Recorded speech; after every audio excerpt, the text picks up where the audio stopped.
Vamos a ir a el libro de Juan. Vamos a ir a John, chapter 12. Y vamos a seguir con el libro de Juan. Eso es lo que estamos estudiando. ¿Recuerdan dónde habíamos quedado en Juan? Déjenme quitar esto aquí, se está resbalando. Estamos en el capítulo 12 del libro de Juan.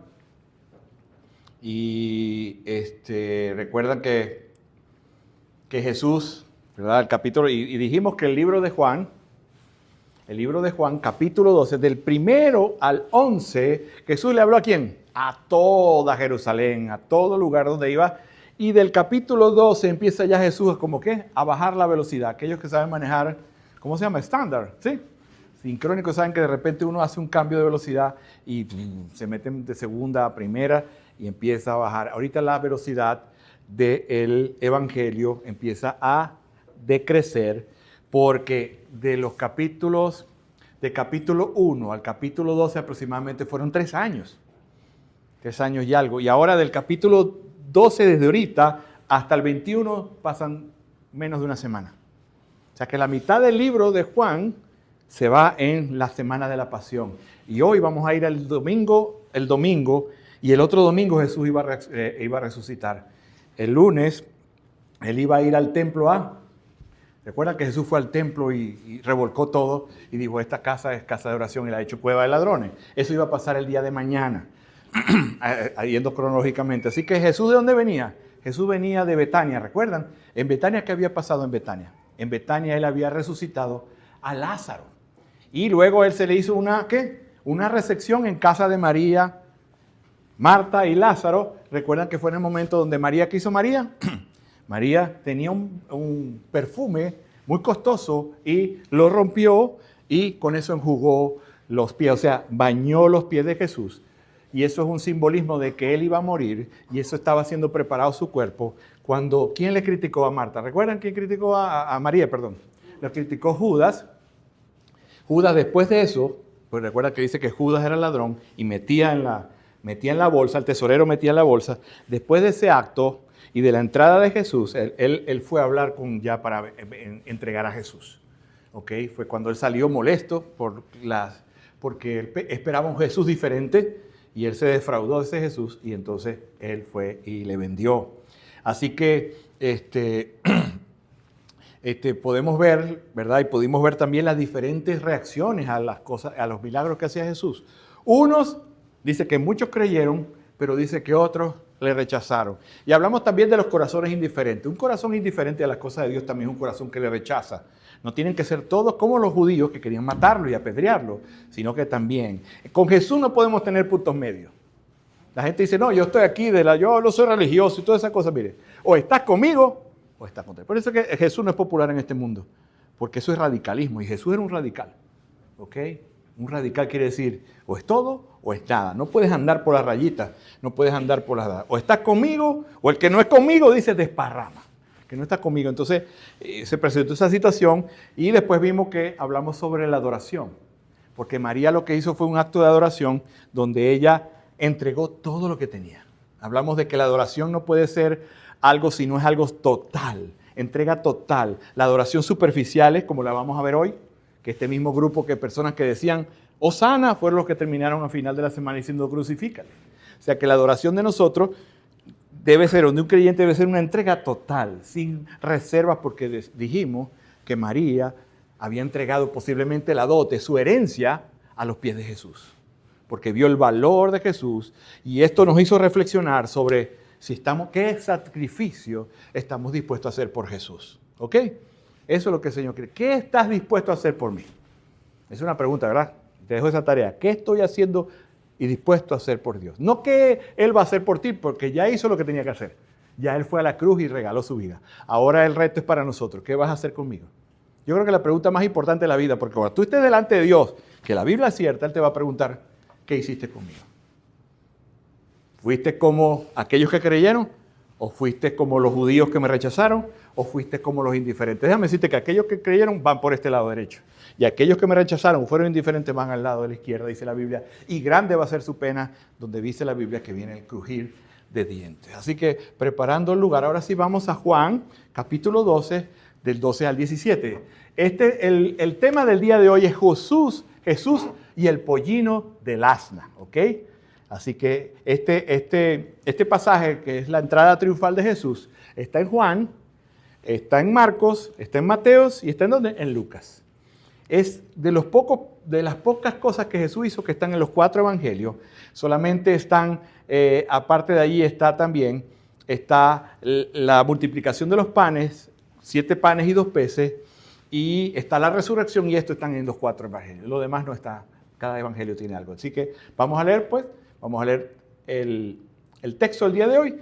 Dice 12, verse number 12, 12. Al día siguiente, cuando la gran multitud que había venido a la fiesta oyó que Jesús venía a Jerusalén, tomaron hojas de palmas y salieron a recibir a Jesús, le gritaban ¿cómo? ¡Hosana! Bendito el que viene en el nombre del Señor, el Rey de Israel.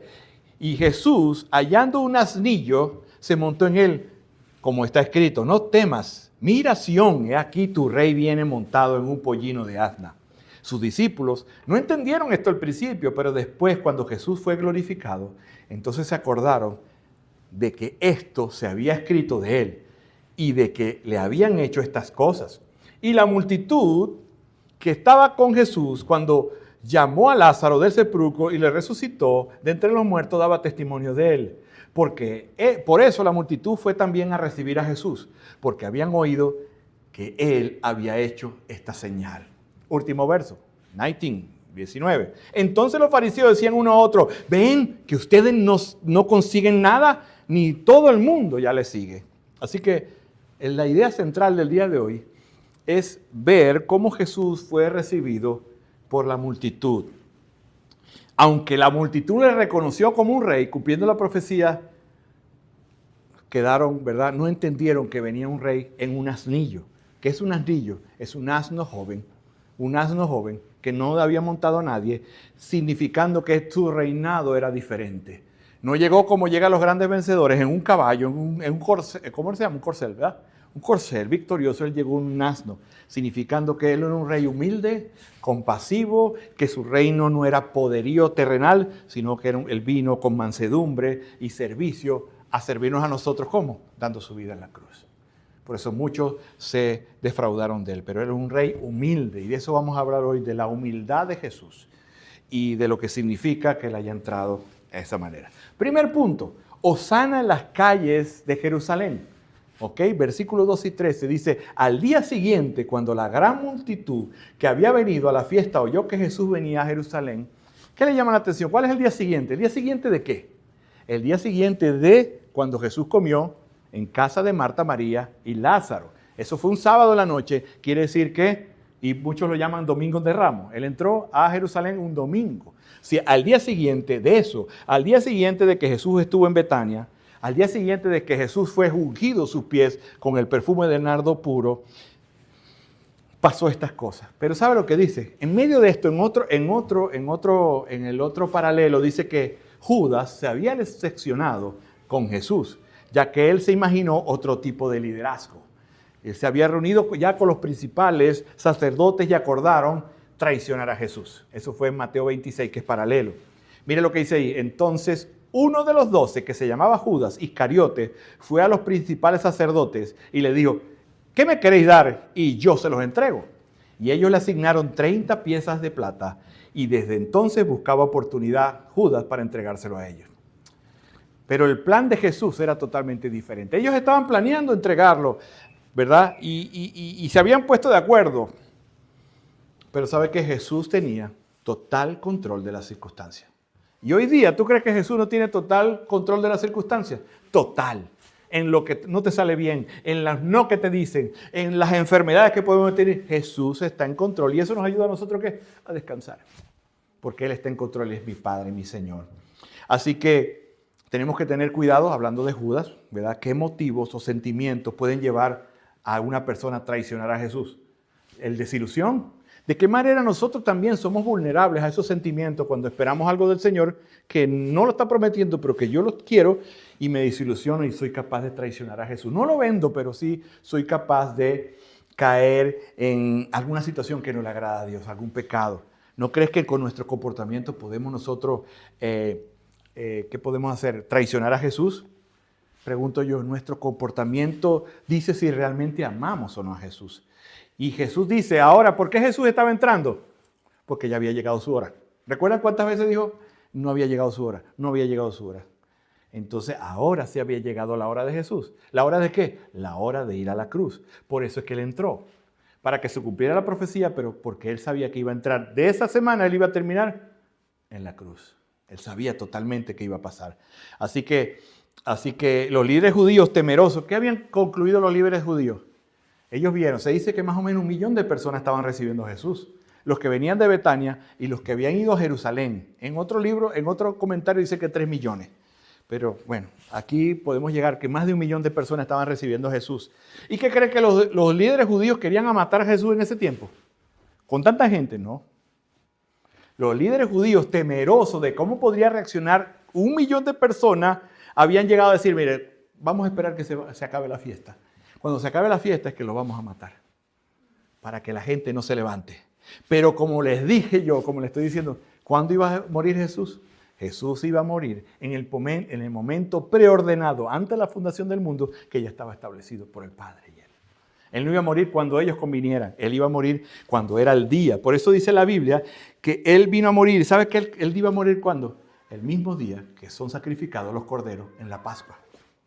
Él tenía que morir a la misma hora, especialmente como a las 3 de la tarde, donde la Pascua eran sacrificados animales como un tipo de Cristo, un tipo de aquel dintel que se le colocó con un hisopo para cubrir los primogénitos. Jesús ha cubierto nuestra vida con la sangre, pero no para hacerlo cada año, sino una vez y para siempre. Por eso dice la Biblia que Cristo es nuestra Pascua, ¿verdad? En 1 Corintios 5:7, anótalo, Cristo es nuestra Pascua. ¿Qué quiere decir? Que Cristo es el que nos libera y nos cubre del pecado porque Él fue sacrificado en nuestro lugar. Eso es lo que hablamos esta mañana, la imputación, ¿verdad? Que Cristo tomó nuestro lugar sustituto. Él murió por nosotros y nosotros somos liberados y amados en Él. Así que Jesús venía acompañado con una gran cantidad de personas que venían de allá. Y estas dos grandes multitudes se unieron. Y así que esto se había preparado totalmente para que Jesús entrara de manera, ¿verdad?, a cumplir lo que decía la profecía de Zacarías. Vamos a ver, Dios es especialista en sacar un mal un bien, porque Él iba entrando, ¿verdad? Él iba entrando y de manera que Él, ese mal que se iba a producir, Él lo transforma para bien. Quiere decir que las cosas no suceden por casualidad. Las cosas, nosotros los cristianos nunca hablamos de mala suerte, ni buena suerte, ni eso. Y si tú estás todavía como cristiano hablando, yo te invito a leer la Biblia, porque nuestra suerte está sustentada en Dios, no en el azar. Nosotros no creemos en el azar. Creemos en la gracia común que puede caer sobre malos y buenos. Por eso la gente que no quiere nada con Dios puede trabajar, viajar, hacer, pero eso es ellos. Por la gracia de Dios pueden hacer eso. No los ha echado a una cama, no los ha hecho, pero algún día esa gracia se les acabará. Nosotros tenemos la gracia porque tenemos a Cristo Jesús, la gracia revelada. Así que nosotros sabemos que todas las cosas que nosotros padecemos no son casualidad y son parte de un plan orquestado por Dios para sus hijos. Que a veces no salen como que creemos, pero que Dios lo va a transformar para el bien de nosotros. Por eso dice la Biblia que a los que aman a Dios, ¿qué? Todas. ¿Quiénes son los que aman a Dios? Los que han sido amados en Cristo. Los que han sido amados primeros. Hablábamos esta mañana. Nosotros no buscamos a Dios porque Él lo buscó primero. Por eso estamos aquí. Dios nos está buscando. Si tú no tienes una relación con Cristo y estás aquí es porque Dios te está buscando. No es porque tú eres buena gente, porque yo quiero buscar más de Dios. No es porque Dios ha hecho algo en mi corazón para que yo le busque. Porque si por nosotros no le buscáramos. Así que, amado hermano, amada hermana, amado, te invito a reflexionar. ¿No ha producido Dios cosas buenas de las cosas malas en tu vida? ¿No te llena de confianza saber que en los momentos difíciles va a salir algo bueno de tu vida? ¿Sabe qué? Dice la Biblia en Isaías 46:10.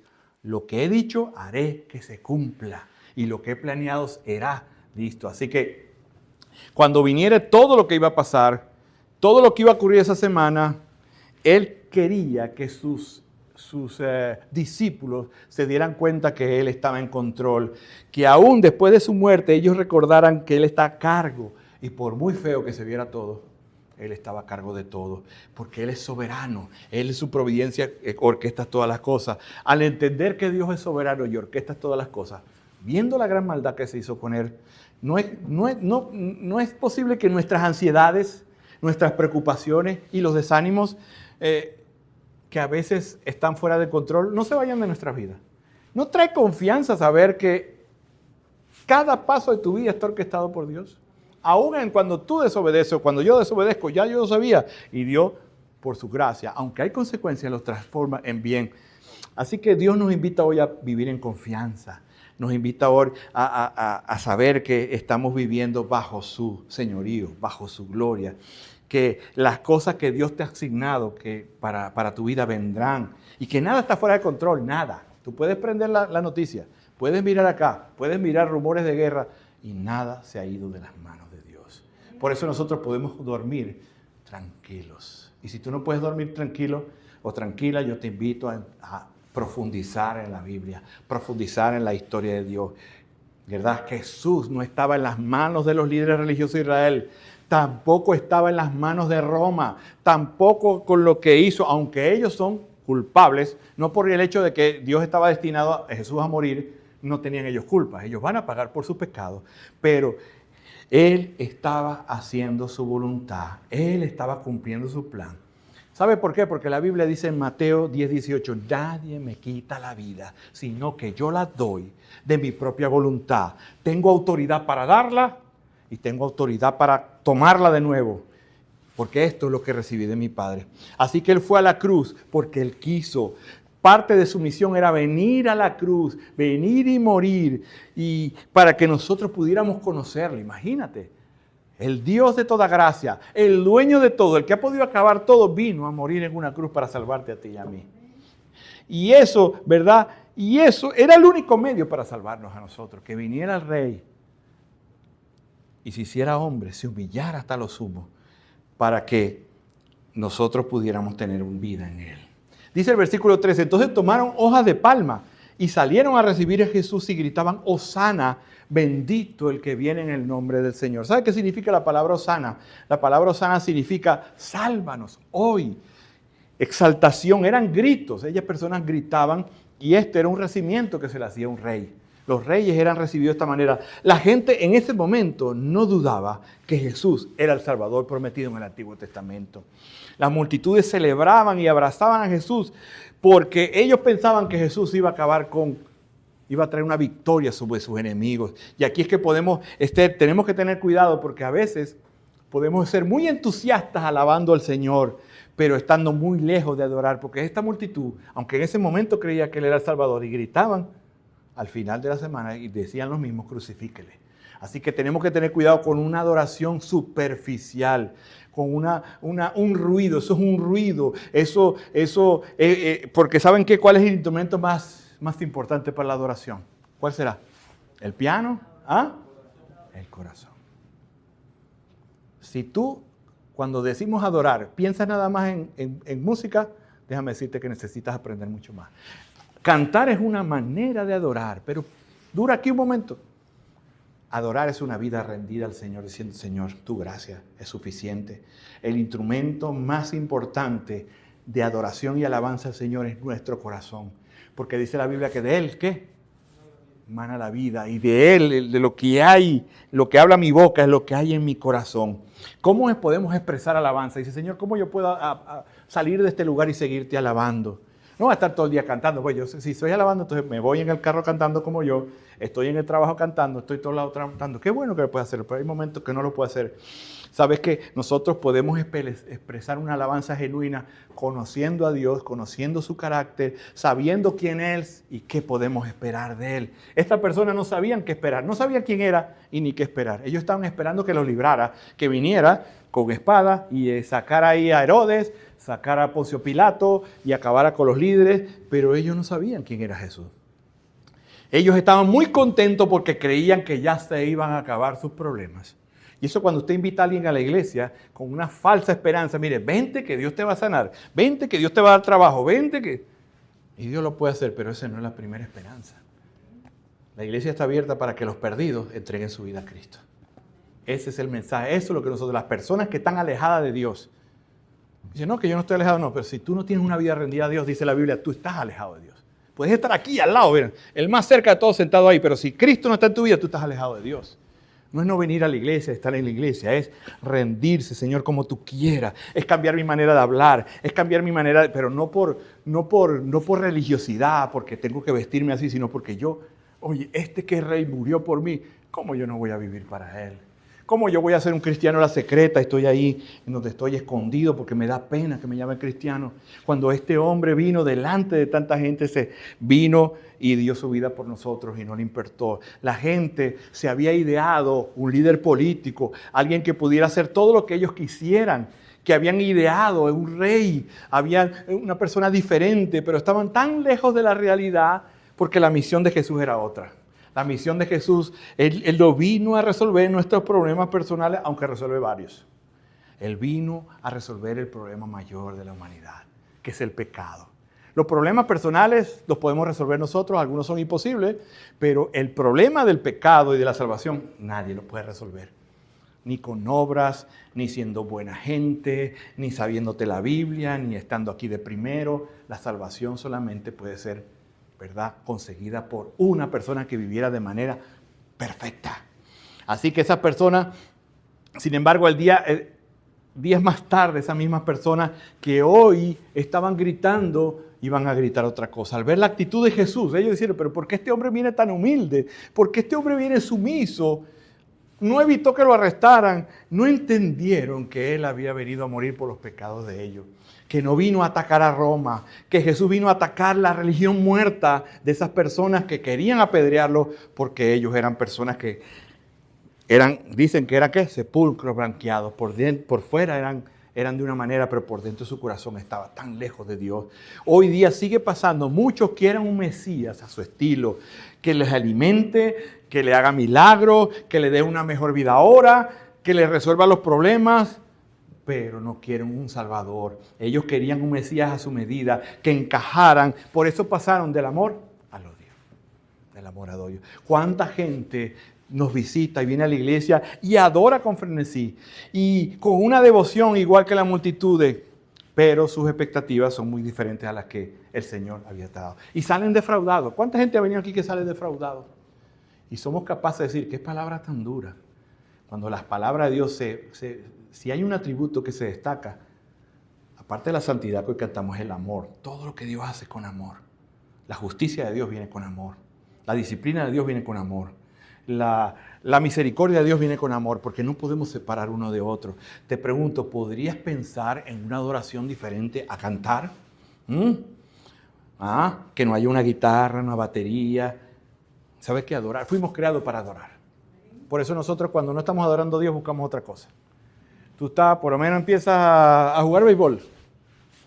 Y empiezas a jugar béisbol, oye, me va bien. Y no está mal hacer deporte y jugar béisbol, pero de repente, si yo no tengo a Dios como al quien me rindo, el béisbol va a ser un ídolo para mí. O tengo mi primer trabajo. Oye, necesito trabajar, oro por un trabajo, pero como no me rindo a Dios, entonces cuando vea el dinero, oye, si trabajo 8 horas me dan $1,000 a la semana. Si trabajo 20 me dan 2,000.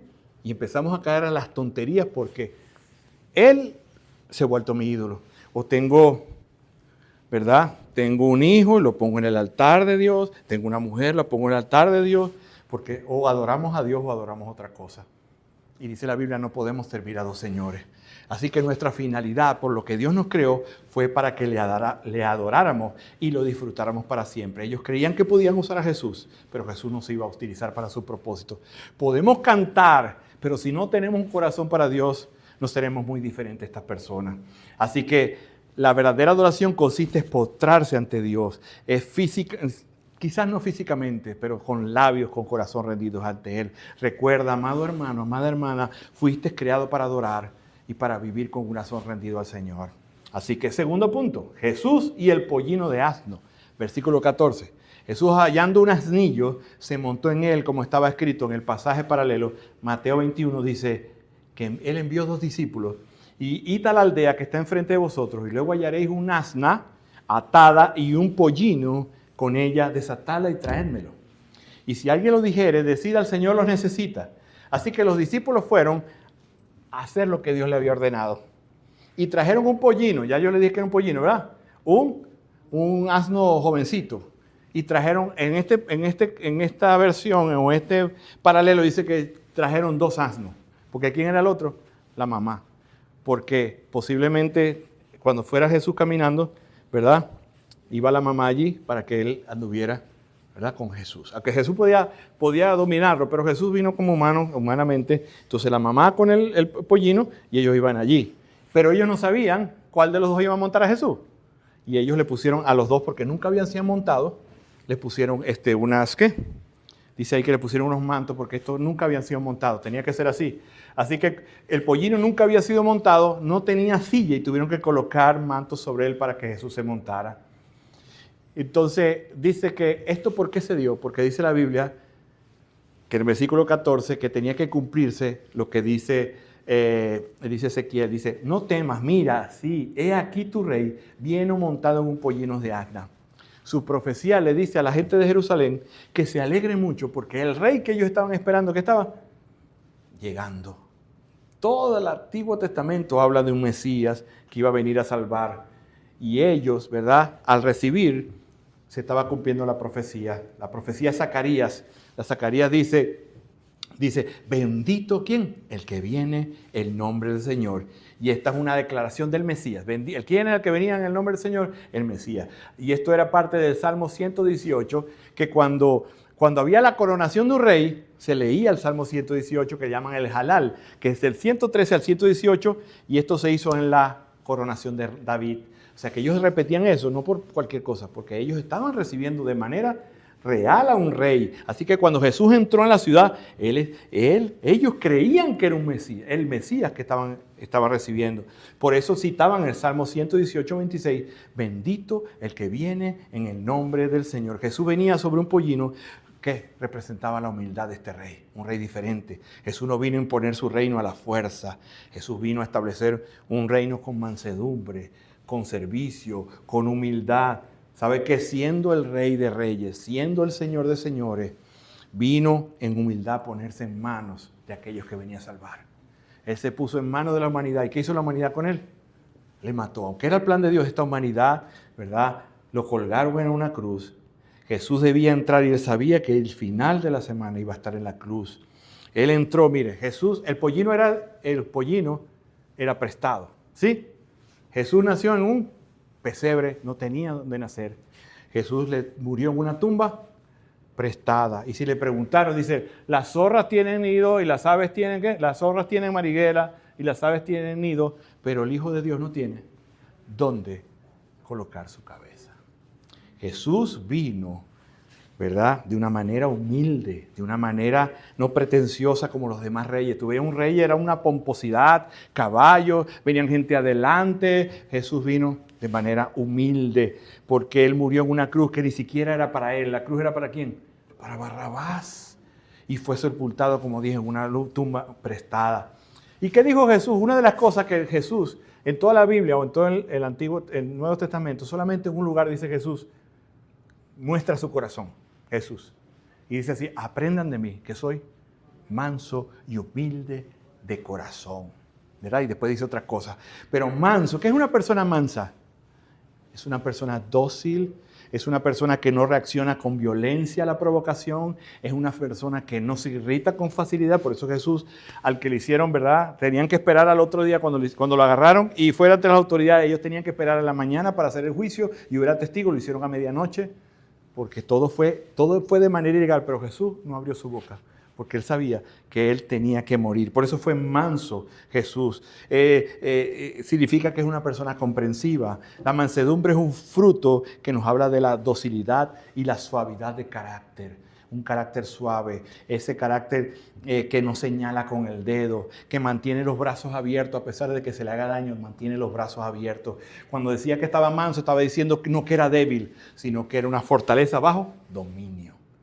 Jesús ha sido el hombre más. Nosotros a veces nos gustan las películas de acción, donde vemos un hombre que mata a 500. Pero Jesús es mucho más fuerte que todo eso. Porque Jesús, en medio de tanta injusticia, Jesús mantuvo su carácter, ¿qué? Bajo dominio. Y eso es algo que podemos tener nosotros a través de ¿qué? De la presencia del Espíritu Santo. A nosotros se nos invita a aprender a ser mansos y humildes. El rey que estaba recibiendo, este rey diferente, quiere que nosotros no seamos violentos, que seamos pacíficos, que no nos dejemos provocar, que que seamos dóciles, y aunque sabía que él iba a morir, siguió y no abrió su boca y se mantuvo así. Se burlaron. ¿Dónde estás tú? Bájate tú, que dice que bajaste al otro. Humilde significa que era un rey con toda su gloria resplandeciendo, pero era un rey que se vino a ser accesible. Eso es más que todo la palabra humildad de Jesús. Siendo un rey, a ver, tú cuando vas a ir a pedir un trabajo, has pedido trabajo, o vas a una compañía a hablar con el CEO o eso, es imposible, ¿verdad? Bueno, vino el Rey de Reyes y Señor de Señores. ¿Para qué? Para hacerse accesible. Eso es lo que significa humildad y mansedumbre. Todo el carácter, pero Él se hizo accesible. Quiere decir que nosotros podemos ir hacia Él sin obstáculos. La única manera que no pueda llegar a Él, ¿cuál será? ¿Cuál será la única manera que no puedes llegar a Jesús? Si Él es accesible y no llegamos a Él, ¿cuál será la única manera que no podemos llegar? Sí. Si Él es accesible totalmente, ¿cuál es la única manera por qué no llegaremos a Él? Porque no le buscamos. Es la única manera. Si me buscan, me hallarán. La única manera de no conseguir a Jesús es porque no le buscamos, porque Él está accesible. Él no pone requisitos para llegar delante de Él. Lo único que tenemos que llegar con un corazón contrito y humillado. Pero si tú vas al Señor, lo vas a encontrar. Este Rey vino a la tierra para hacerse accesible a los hombres. Algo imposible para un Dios santo. Hoy cantamos santo, santo, santo, ¿verdad? Un Dios santo no puede tener relación con la criatura. Y más una criatura manchada de pecado. Pero al venir este Rey a esta tierra, al venir, Él se hizo accesible. La llegada y llegó para dar descanso. ¿Dice qué? Y le dará descanso a nuestras almas. Este Rey era un Rey diferente. No vino para ser servido, sino Él vino a servir. Él vino como siervo. Llegó para servir un pueblo como la manera más grande que ha servido a nosotros es ir a la cruz.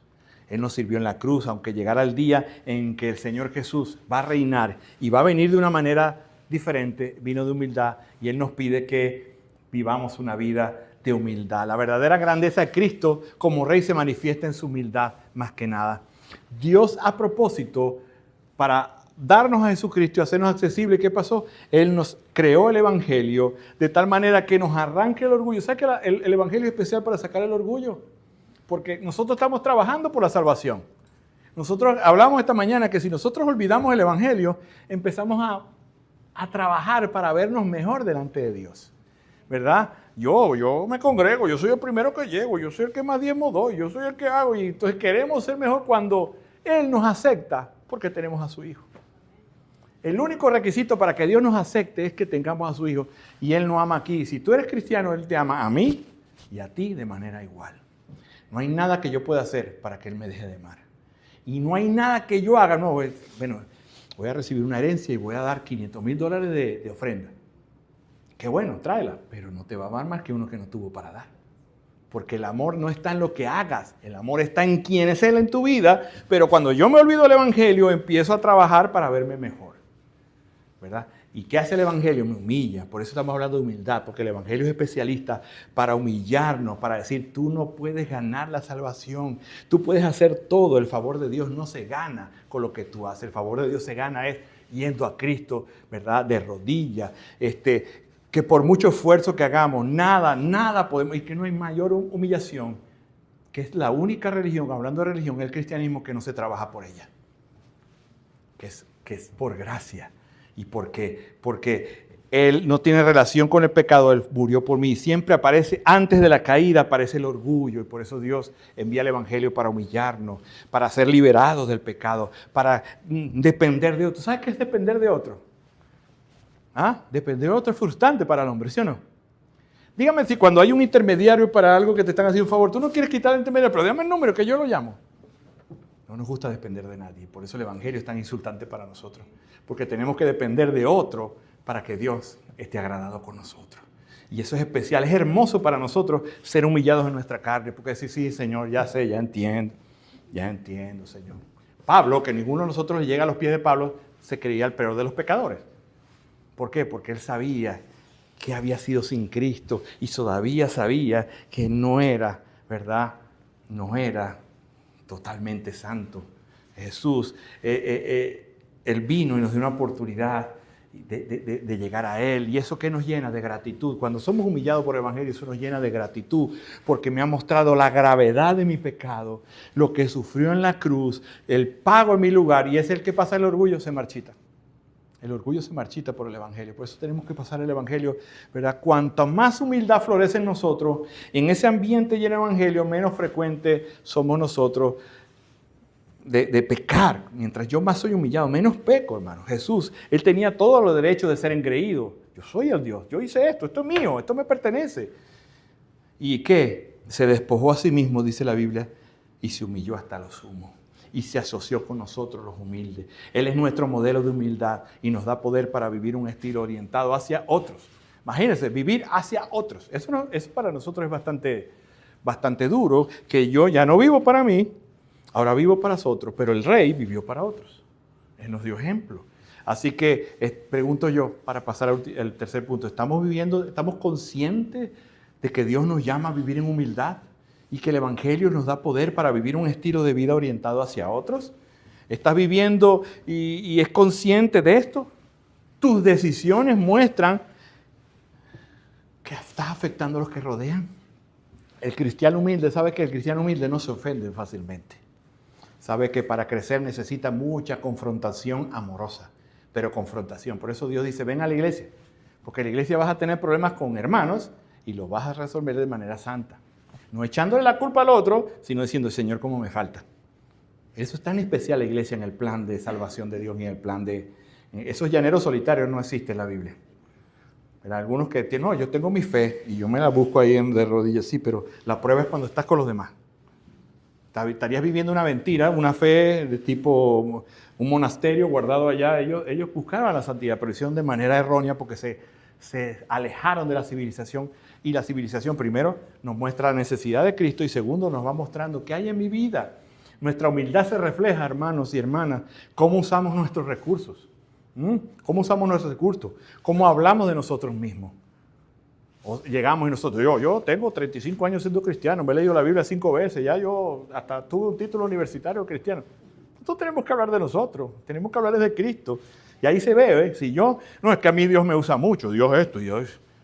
Eso es demasiado carnal, demasiado inmaduro, porque nosotros estamos para hablar de Cristo. Por eso el Evangelio nos pide esa humildad. También, cómo somos, si somos despectivos con la gente, si somos clasistas. Yo aquí, cuando la primera palabra que no sabía yo qué era, cuando llegué a Texas, me dijeron, es un pastor, es que yo soy muy picky. Yo no sabía que era picky. Tú eres picky siendo cristiano. Nos llamó a dejar de ser clasistas, a vivir en humildad y hacer el favor especialmente a aquellos que no nos puedan devolver el favor. Que tú le des algo a alguien que no tenga las condiciones de devolvértelo. Vivir intencionalmente para hacer crecer a los que están a tu alrededor. Y si eres familia, eres esposo, tú tienes que vivir en función de que crezca tu esposa, tus hijos, tus hermanos, porque ahora vivimos para los demás. Pero si tú eres el que das testimonio mal de la casa, lo estás alejando de Cristo y eso es gran problema, porque Dios no se queda con nada, porque cuando tú eres piedra de tropiezo al Evangelio, diciendo que eres cristiano y la gente, vas a tener serios problemas, no con nosotros, con Dios, y Él las va a cobrar toditas, no hay nada a Dios, yo siempre hablo con Pati, y si hablamos de eso, no, a Dios no se le escapa nada, todo lo que tú hagas lo vas a sembrar aquí, lo que yo hice, gracias a Dios, perdonado y lo pagó Cristo, pero si yo hago tonterías en mi vida, a pesar de que soy salvo, no voy a perder la salvación y todo eso, pero voy a ocasionar. O sea, tenemos que tener cuidado. La Biblia dice que Él murió para los que vivan. Ya no vivan para sí. Ya no vivamos para sí, que vivamos para los demás como lo hizo. Si Jesús hubiera venido a revolucionar al pueblo y a derrocar, este era el momento ideal. Había más de 1 millón de personas esperándolo. Hubieran ido de una vez a donde hacía Herodes, hacía eso y hubieran tumbado el imperio. Jesús muchas veces evitó ser honrado, pero esta vez cuando la entrada triunfal dijo, me voy a dejar que me honre, que me reciban como rey, porque ya yo me despido, pero quiero que se cumpla la profecía. Así que este acto estaba cumpliéndose la profecía de Zacarías 9:9, que decía, dé voces de júbilo, hija de Jerusalén, tu rey viene a ti justo y dotado de salvación, humilde, montado en un asno, en un pollino, hijo de asna. ¿Sabe cuándo se profetizó eso? 500 años antes de la venida del Señor. Y esta imagen era muy diferente a lo que ellos esperaban. Ellos sabían eso. pero ellos esperaban un militarista y lo que estaba llegando nada más y nada menos que era el príncipe de paz. ¿Ve? Dice la P, por tanto, habéis sido justificados, tenemos paz para con Dios por medio de Jesucristo. Así que cada vez que se predica el Evangelio hay una invitación para que el Mesías entre en tu hogar. Él entraría en tu hogar. Te pregunto, ¿has recibido al Señor? Es un momento, Él se está siendo accesible en este momento, pero ¿sabes qué? Israel le rechazó. Israel le rechazó. Y como Israel le rechazó, tuvo consecuencias. Jerusalén, Jerusalén, la que mata a los profetas y apedrea a los que son enviados. ¿Cuántas veces quise juntar a tus hijos como la gallina a sus pollitos debajo de sus alas y no quisiste? Por tanto, la casa de ustedes se les deja desierta y les digo que no verán más hasta que llegue el tiempo en que digan, bendito el que viene el tiempo del Señor. Esto es Lucas 13, 34, 35. Ni una generación después, Israel, Jerusalén fue destruida y el segundo templo fue destruido. ¿Por qué? Porque habían matado, apedreado mensajeros y rechazaron a Jesús, y no solamente lo rechazaron, porque los apedreados, ¿cuáles eran? Los que hablaban blasfemia. Entonces, un hombre que hablaba la palabra de Dios fue apedreado por blasfemo. Y después Jesús envió al Hijo. ¿Y qué hicieron con el Hijo? Lo crucificaron. Pueden buscarlo en la historia. En el año 70, Tito destruyó Jerusalén y el templo. ¿Por qué? Por haber rechazado al Señor. Y eso no es muy diferente hoy. No va a destruir tu casa, pero una persona que rechaza a Jesús, su vida estará destruida por una eternidad. Mire que no estamos jugando a cualquier cosa. Cuidado con las falsas expectativas que te llevan a adorar a un Dios que no existe y te llevarán a defraudarte de Él y a no conseguir lo que tú crees que Él te había prometido. Sale de allí y, ¿verdad?, separado y defraudado al Señor. El rey tiene todo bajo control. Recuerden que aunque Él iba a morir, estaba todo control. Y Él nos invita hoy a vivir para adorarle. Así que, ¿qué nos dice este pasaje sobre la percepción de la humanidad? Lo que significa ser un rey. Este era un rey diferente. Ellos pensaban que era de otra manera. ¿Qué significa para ti que Él eligió entrar a Jerusalén montado en un pollino? Es un rey humilde. ¿Y qué acciones prácticas puede tomar hoy para vivir una vida de humildad? Para demostrar esa lealtad a Jesús. Tercer punto, la incapacidad de los discípulos para entender. Dice, sus discípulos no entendían, versículo 16, esto al principio, pero después que Jesús fue glorificado, entonces se acordaron de que esto se había escrito de Él y que le habían hecho estas cosas. Las personas de la multitud, ¿verdad?, venían, no fueron los únicos que no entendieron qué estaba pasando, los discípulos también. Los discípulos no entendían que la entrada triunfal era la entrada del Mesías allí. No entendieron que Jesús venía. Pensaban también algunos que venía a conquistar y no que venía a salvar. Aún después de la resurrección, ¿cuándo? Le preguntaron al Señor. En Hechos 1 dice, Señor, ¿cuándo vas a restaurar el reino? ¿Ahora o después? Ellos no habían entendido todavía. ¿A cuándo entendieron ellos? Cuando llegó, dice la Biblia, llegó el Consolador, el Espíritu Santo, a quien el Padre envía en mi nombre. Él les enseñará todas las cosas y les recordará todo lo que he dicho. Entonces, ¿quién les recordó que esto había pasado en ese momento? El Espíritu Santo, pero el Espíritu Santo no llegó después de que vino Pentecostés. Y ahora, desde ese día, todos los cristianos que reciben a Cristo reciben el paquete completo. Reciben el Espíritu Santo, ¿verdad? Y no es solo cuando tenemos el Espíritu Santo que podemos comprender. Como hablaba esta mañana, las cosas espirituales son para los espirituales. Si no tienes el Espíritu Santo, no puedes entender la palabra de Dios. No puedes entender ni siquiera qué está pasando en tu vida.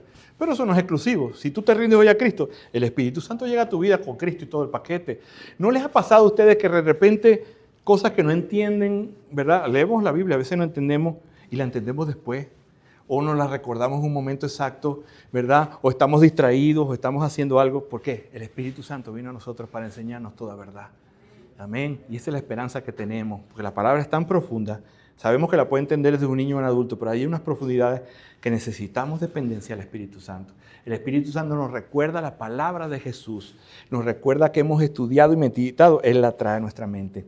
Pregunto yo, ¿qué palabras ha traído al Señor en momentos de preocupación? ¿Ah? A mí siempre cuando me preocupo dice, no se afanen por nada, sino sean colocadas todas las peticiones delante de ¿qué? Del Señor con acciones de gracia. O en momentos de oscuridad y tentación, ¿no llega a tu vida la palabra? O en momentos de tristeza no llega la palabra para consolarte. ¿Sabe qué? Qué gran ayuda es que el Señor haya enviado al Espíritu Santo.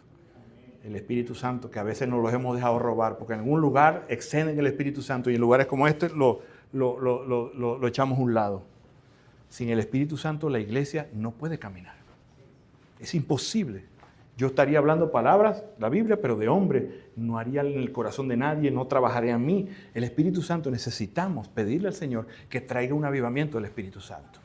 No estoy pidiendo desorden, sino un avivamiento, que la gente llegue a ese lugar y caiga rendida y llore al Señor y que pueda salir liberada totalmente y pueda irse con ese gozo y esperanza de hablarles a otros de lo más maravilloso que le ha pasado a su vida, que es tener a Cristo en ellos a través de la presencia del Espíritu Santo y poder decir aleluya, gloria a Dios, te alabo Padre. ¿Por qué no? ¿Por qué así? ¿Por qué tan quietos? ¿Ah? ¿Por qué tan quietos que a veces nosotros estamos controlando todo y estamos entristeciendo al Espíritu Santo? Porque Él quiere hacer cosas en nosotros y nosotros nos negamos por el que dirán. Por el que dirán. No, si yo me paro a cantar a todo pulmón, la gente va a decir porque yo no sé cantar. No, usted cante lo que cante. Mientras usted mantenga el orden, usted se sienta, usted aplauda, usted llore, lo que tenga que hacer, pero que sea el Señor. Dele la libertad al Espíritu Santo para que llene todos los lugares de su vida, porque es el gran regalo del Señor para la iglesia.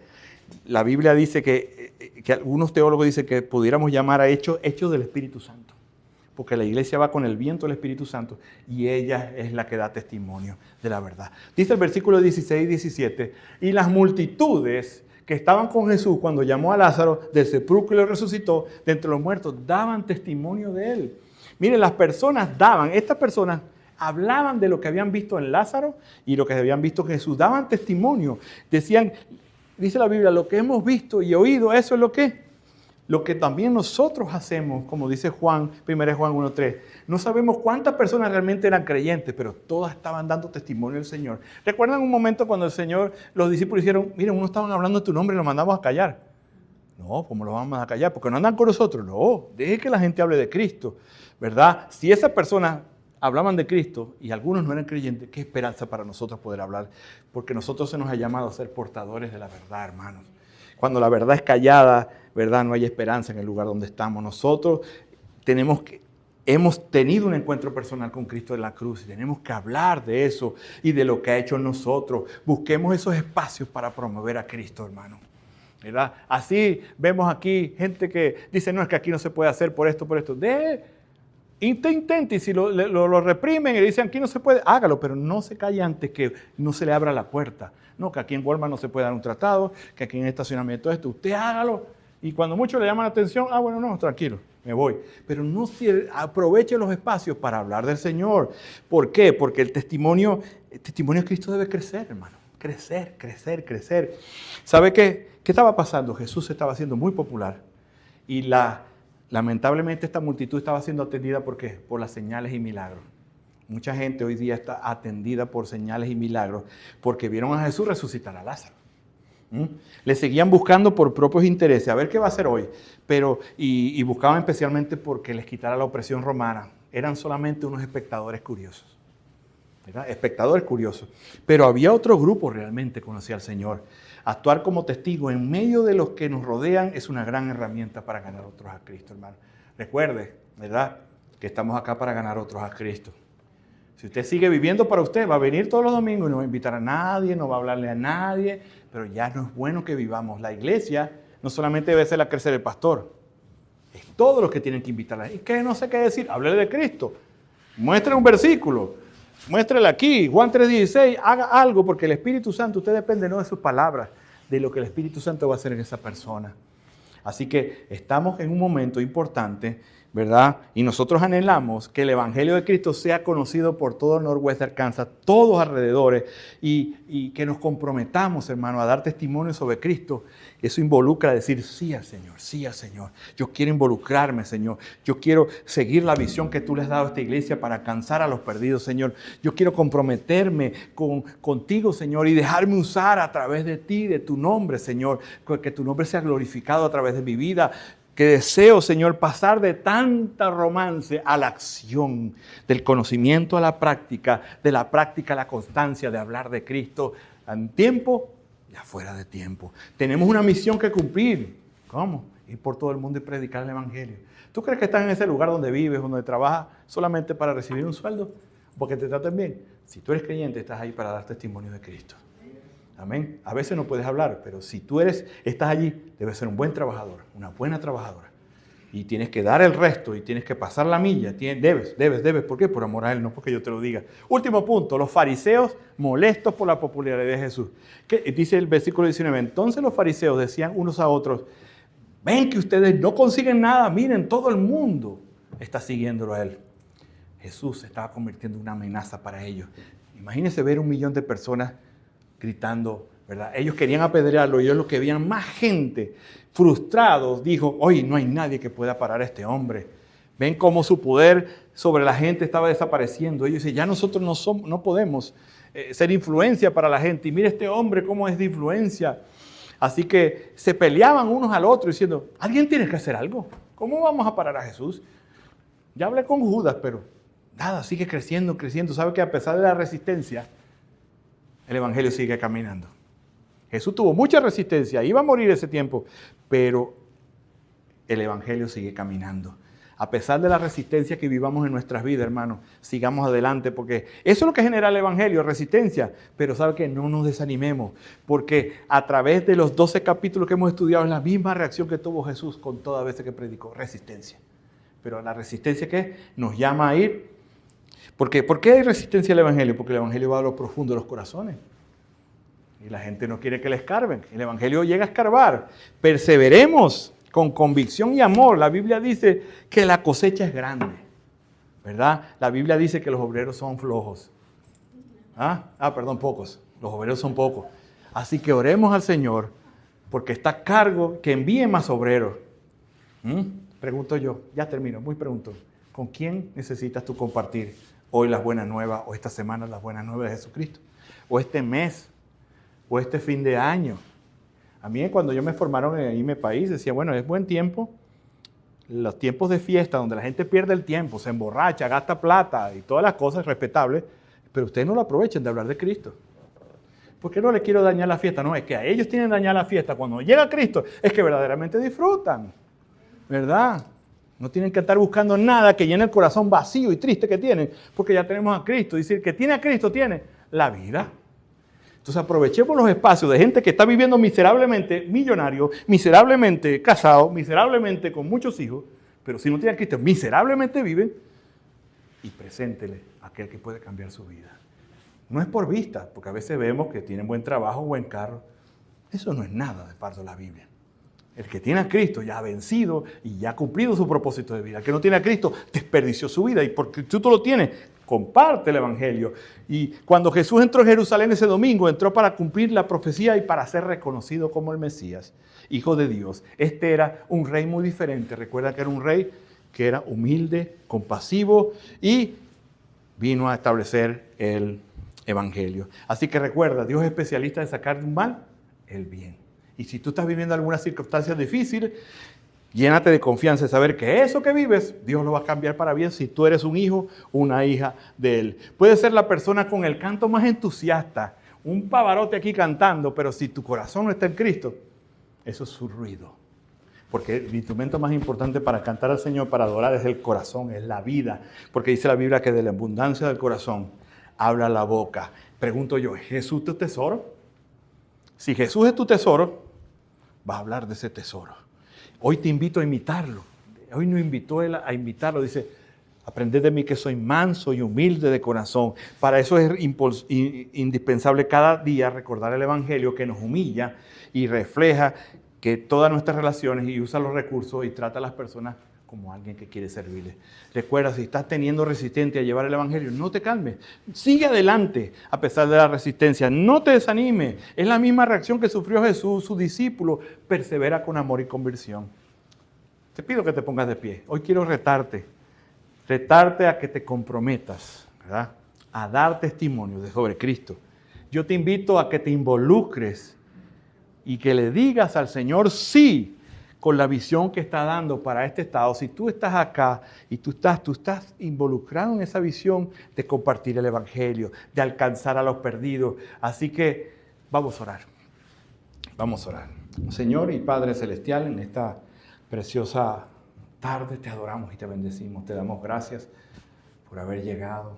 Tú llegaste ese domingo de Ramos para morir y todavía nosotros estamos afectados por eso, porque esa muerte y de ese día que empezó ese camino a la pasión, nosotros somos, ¿verdad?, portadores de tu presencia. Gracias a que tú entraste y moriste, nosotros somos, Señor, de esa generación que tú has traído por haber ido a la cruz. Gracias, Señor. Pero, Señor, ayúdanos a vivir con humildad. Ayúdanos a ser perseverantes. Ayúdanos a tomar en cuenta que tenemos una misión como iglesia de portar el Evangelio, de vencer a pesar de las circunstancias, a pesar de mi incapacidad. Tenemos al Espíritu Santo. Espíritu Santo, obra en nosotros. Obra en nosotros, transfórmanos, muéstranos, Señor, en qué debemos hacer para ser más activos en la misión que nos has dado. Si aquí hay alguien que en este lugar, ¿verdad?, necesite oración,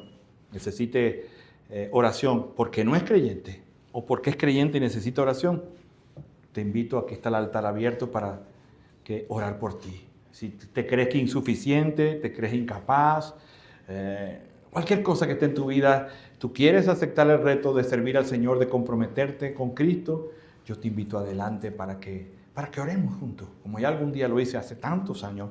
Y no es no es el hecho de pasar adelante, pero estás diciendo en fe: Señor, aquí estoy. Heme aquí. Utilíceme a mí, Señor. Gracias, Padre. Gracias porque esperamos que tu palabra siga obrando en gracia soberana. Sé que estamos comenzando y que posiblemente, Señor, podamos desanimarnos al ver, Señor, las actitudes de las personas. Van, vienen, no se comprometen. Señor, eso no nos va a desanimar, porque sabemos que comenzó la buena obra, la va a culminar.